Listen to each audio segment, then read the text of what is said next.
માતૃપિતૃ દિવસ અને આજે 14 ફેબ્રુઆરીએ જે આપણા જવાનો શહીદ થયા હતા એટલે એના અનુસંધાનમાં બ્લેક ડે ઉજવવામાં આ દિવસને બ્લેક ડે તરીકે જાહેર કરવામાં આવ્યો છે। તો આજે આપણે સૌપ્રથમ માતૃપિતૃ દિવસ દર વર્ષે 14 ફેબ્રુઆરીએ ઉજવવામાં આવે છે, જે વેલેન્ટાઇન ડેના વિકલ્પ તરીકે માતા પિતા પ્રત્યે આદર અને પ્રેમ વ્યક્ત કરવાનો દિવસ છે। આ દિવસ માતા પિતાની પૂજા, તેમને ભેટી એટલે કે આલિંગન આપીને આશીર્વાદ લેવા અને ભારતીય સંસ્કૃતિના મહત્વનો એ ઉજાગર કરવા માટેનો એક મનાવવામાં આવે છે।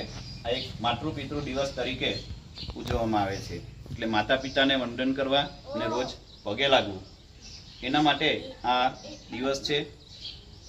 માતા પિતાને સન્માન આપવું એ સંસ્કારોનું સિંચન છે, મુખ્ય ઉદ્દેશ એ છે। અને શરૂઆતમાં આ શરૂઆત 2007ની અંદર માતૃપિતૃ દિવસ ઉજવવાની શરૂઆત કરી હતી અને એ પણ આપણા સુરતની અંદર જે આસારામ બાપુનો આશ્રમ છે ત્યાંથી 2007ની અંદર આ શરૂઆત કરવામાં આવી હતી। શાળાઓને ઘરોમાં બાળકો તેમના મમ્મી પપ્પા પૂજન આરતી વંદના કરે છે અને વેલેન્ટાઇન ડે પશ્ચિમી સંસ્કૃતિને બદલે ભારતીય ઋષિ પરંપરા મુજબ આ દિવસને માતા પિતાના પ્રેમ અને બલિદાનોને સમર્પિત છે। એટલે આ દિવસે ખાસ કરીને વસંત પંચમી આસપાસ શાળાઓમાં બાળકો માતા પિતાને ફૂલહાર પહેરાવીને તેનું પૂજન કરે છે, બરાબર।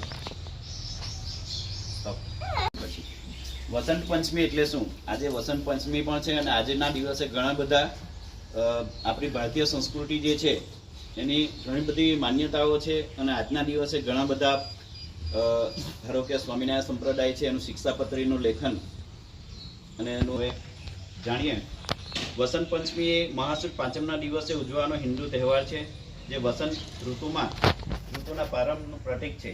આ દિવસ જ્ઞાન, કલા, સંગીત, દેવી સરસ્વતીની પૂજા, પીળા વસ્ત્રો થઈ ગયો છે, પરંતુ વસંત પંચમીના લીધે આજે જે માં સરસ્વતીને પીળા ફૂલનો હાર અને પકવાન રમાડે છે। અને વિદ્યા આરંભ માટે વસંત પંચમી વિશે મુખ્ય માહિતી આપણે જોઈએ કે હિન્દુ પંચાંગ અનુસાર માઘ મહિનાના ધાર્મિક મહત્વ શું છે? તો આ દિવસે વિદ્યા અને બુદ્ધિ દેવી સરસ્વતી માતાનો પ્રાગટ્ય દિવસ તરીકે પણ ઉજવવામાં આવે છે। કયો દિવસ? આજનો દિવસ એટલે વિદ્યા અને બુદ્ધિ જે આપણામાં માં સરસ્વતી આપે છે, તો એ દિવસ આજનો દિવસ એટલા માટે ખાસ છે કે એના લઈને આપણને શક્તિ આપે અને ભણવામાં પણ અમે આગળ વધીએ। પીળા રંગનું મહત્વ, આ દિવસે લોકો પીળા કપડાં પહેરે છે, દેવીને પીળા ફૂલ અર્પણ કરે છે અને કેસરિયા ભાત, ખીર કે લાડુ જેવી પીળી મીઠાઈઓ ધરાવે છે। ધરાવવું એટલે કે અન્નકૂટ, એટલે માતા સરસ્વતી માતાને અન્નકૂટ પ્રસાદ ધરાવે છે। અને એનું શુભ મુહૂર્ત વસંત પંચમીને અબુર્જ મુહૂર્ત ગણવામાં આવે છે, જેમાં લગ્ન, વ્યભિચાર, વિદ્યારંભ, ગૃહપ્રવેશ જેવા શુભ કાર્યો માટે આજનો દિવસ ખૂબ જ અગત્યનો છે, જરૂરી છે। પ્રકૃતિનું સ્વાગત એટલે કે આ દિવસથી વસંત ઋતુનો પ્રારંભ થાય છે, વન ઉપવનમાં નવા ફૂલો ખીલે છે અને વાતાવરણ નવી ઉર્જા આવે છે। એટલે આજથી વસંત ઋતુનો પ્રારંભ થાય છે, બરાબર। એટલે આપણે બધા જોયું છે આ જે ઝાડ છે એના પાન ખરી જાય છે અને નવા આવે છે, બરાબર। હવે અમુક ઝાડ એવા છે કે એના પાન ખરતા નથી, પણ એ ઋતુ પ્રમાણે નથી ખરતા, અને વસંત ઋતુ આવે છે એમાં ઘણા બધા, ધારો કે આપણા બદામ છે તેના કેટલા પાન નીચે પડે છે, બરાબર। એટલે એ રીતે વસંત ઋતુનો આરંભ આજથી થાય છે। ગુજરાતમાં ખાસ કરીને શીખ સમુદાયના લોકો આ દિવસે પતંગોત્સવ ઉજવે છે। આજની જે છે પૂજા વિધિ અને સાવધાની કે સવારે સ્નાન કર્યા બાદ પીળા વસ્ત્રો ધારણ કરી સરસ્વતી માતાની પૂજા કરવી। વિદ્યાર્થીઓ આ દિવસે પુસ્તકોની પૂજા કરે છે। વિદ્યાર્થીઓ શું કરે છે? આ દિવસે પુસ્તકોની પૂજા કરે છે।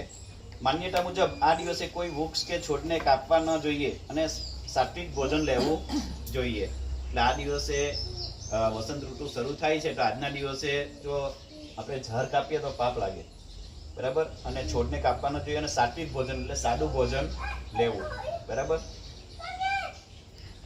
એટલે આ વસંત પંચમી છે અને વસંત પંચમીના દિવસે જે માતા સરસ્વતી છે એને પીળા ફૂલથી અને પીળા કાપડથી એમને વધારવાનું હોય છે, પીળા પકવાન જમાડવાના હોય છે અને આજના દિવસે પુસ્તકનું પણ પૂજન થાય છે. બરાબર, આપણે એક પુસ્તક લઈ લે કોઈ બી, ગુલાબ આપીને નજીક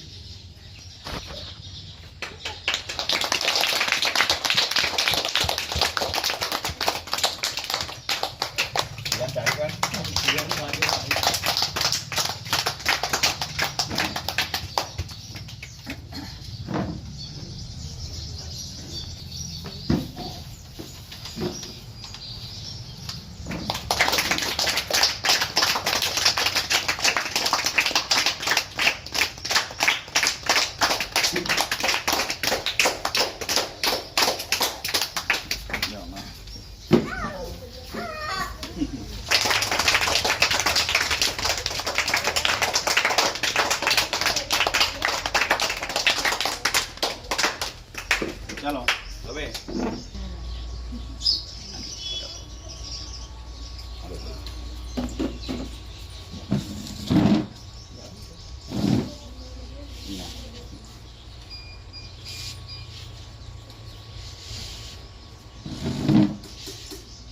બધા પગે લાગો. હા બસ, હા બધા ફૂલ મૂકી દે અહીંયા, બધા મૂકી દે અહીંયા, પગે લાગો. ચાલો હવે જાય.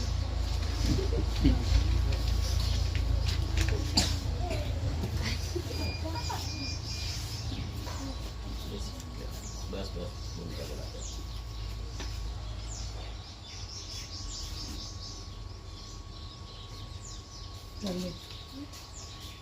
ક્લાસમાં ચાલ્યા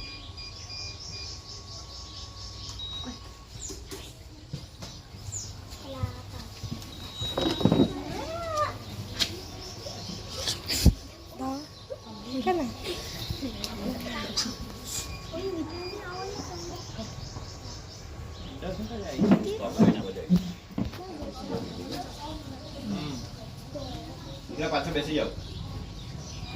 ચોકલેટ